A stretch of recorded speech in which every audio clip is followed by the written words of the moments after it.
Bonjour à tous, ici Mister Cult. Il va être question aujourd'hui de Paranoia, le nouveau film de Steven Soderbergh. He's here. Or maybe it's all in my head. L'histoire suit le personnage de Sawyer, une femme qui, convaincue d'être harcelée, va se retrouver contre son gré, enfermée dans un hôpital psychiatrique. Alors qu'elle tente de convaincre les médecins qu'elle n'est pas folle, elle va petit à petit se poser la question s'il y a vraiment quelqu'un qui la harcèle ou si c'est le fruit de son imagination. Steven Soderbergh est en général un cinéaste qui m'est un peu indifférent. J'ai vu la trilogie des Ocean's 11, Contagion, Logan Lucky récemment ou encore Sexe, mensonge et vidéo. Mais ce sont des films que quand je les vois, je passe un bon moment, mais pas assez pour que j'ai envie de les remater en fait. D'ailleurs, soit dit en passant, sur les Oceans, le nouveau Ocean's 8 est une merde. Hop là, ça c'est fait. Alors pour ce qui est du film, je dois dire que je suis un peu déçu. J'étais à fond dedans pour savoir ce qui allait arriver au personnage principal, mais pour ce qui est du reste, c'est un banal. C'est un thriller, tout ce qu'il y a de plus classique dans le fond, mais pas dans la forme. Ça, on va y revenir au niveau de la mise en scène. En effet, Steven Soderbergh, c'est un réalisateur qui aime bien expérimenter dans ses films, proposer de nouvelles techniques pour filmer l'histoire. Et pour ce film là, il a voulu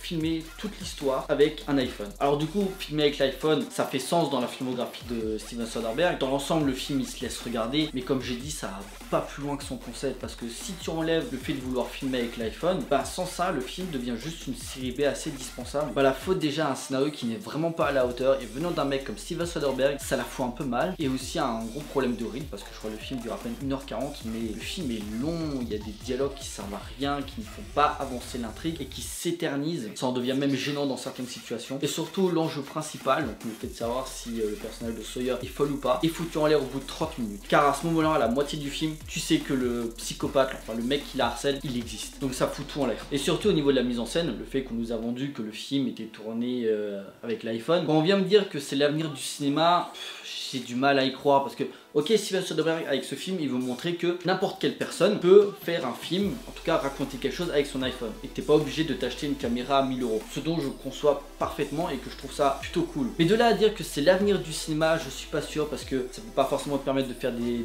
gros effets spéciaux, des effets de style au niveau de l'image, ou d'avoir des beaux plans. T'es quand même limité pour certaines choses. Surtout qu'en plus Steven Soderbergh il a pas non plus l'air de s'éclater avec le iPhone quand même, parce que à part certains plans rapprochés ou le fait de vouloir filmer en fisheye, un petit peu ce que faisait Darren Aronofsky dans par exemple Requiem for a Dream, ou pour filmer un petit peu le ressenti des personnages, c'est assez banal quand même. Alors bien sûr aussi l'utilisation de l'iPhone sert aussi à la problématique du personnage, la dégradation un petit peu de sa vie, parce que forcément ne plus utiliser Facebook ou ton téléphone pour faire des photos, t'es un petit peu resserré au niveau de tes amis, tu peux plus sortir comme avant, parce que forcément le mec qui te harcèle il peut te retrouver via un ami Facebook parce qu'il t'a signalé sur une photo. Soderbergh veut critiquer tout ça et créer une déshumanisation des rapports sociaux actuels, mais tout cela se perd dans la deuxième partie qui devient un thriller, tout ce qu'il y a de plus banal, comme j'avais dit par rapport au suspense qui s'essouffle au bout de 40 minutes quand tu sais que le psychopathe existe vraiment, et enlève tout le potentiel de ce qui faisait l'originalité du film. Et ce que je disais par rapport à la mise en scène, à part certaines images intéressantes, je pense en particulier la poursuite en forêt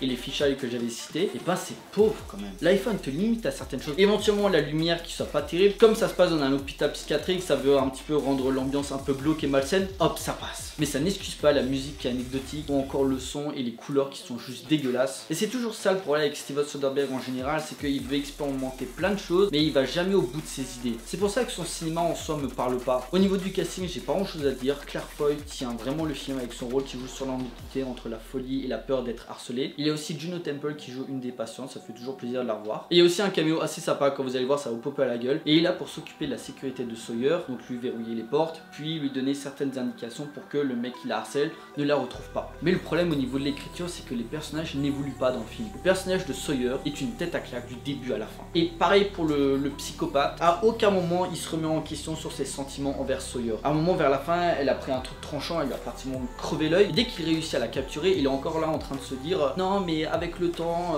tu m'accepteras tel que je suis. Mec, elle vient de te crever un œil. Ça fait des semaines, des années que tu lui tournes autour et que tu n'en as rien à foutre de toi, t'as pas compris qu'elle veut pas se mettre avec toi. Ouvre les yeux, il reste dans sa bulle. Donc gros problème sur ça, que les personnages sont vraiment cons et il veut pas se remettre en question. En conclusion, Paranoia est efficace dans l'attention mais trop décevant dans tout ce qu'il entreprend. Trop peu pour être une expérience satisfaisante malgré le fait que tourner en iPhone fait sens dans la filmographie de Soderbergh. Ça n'en fait pas une réussite pour autant. Si vous êtes des fans inconditionnels de Soderbergh ou vous aimez un petit peu les thrillers psychologiques, ben allez le voir. Mais franchement c'est assez dispensable. Autant me remater un épisode des Oceans ou Solaris ou encore Magic Mike, ça me dérange pas. Autant Paranoia, non. En gros, ben ça se la touche beaucoup pour pas grand chose en fait. Voilà, cette vidéo est à présent terminée. J'espère que ça vous a plu. N'hésitez pas à liker, à partager auprès de vos amis si vous en avez. N'hésitez pas à me laisser dans les commentaires ce que vous avez pensé du film. Ça peut toujours être intéressant. D'ici là, on se retrouve pour une prochaine vidéo. Portez-vous bien. Allez au cinéma.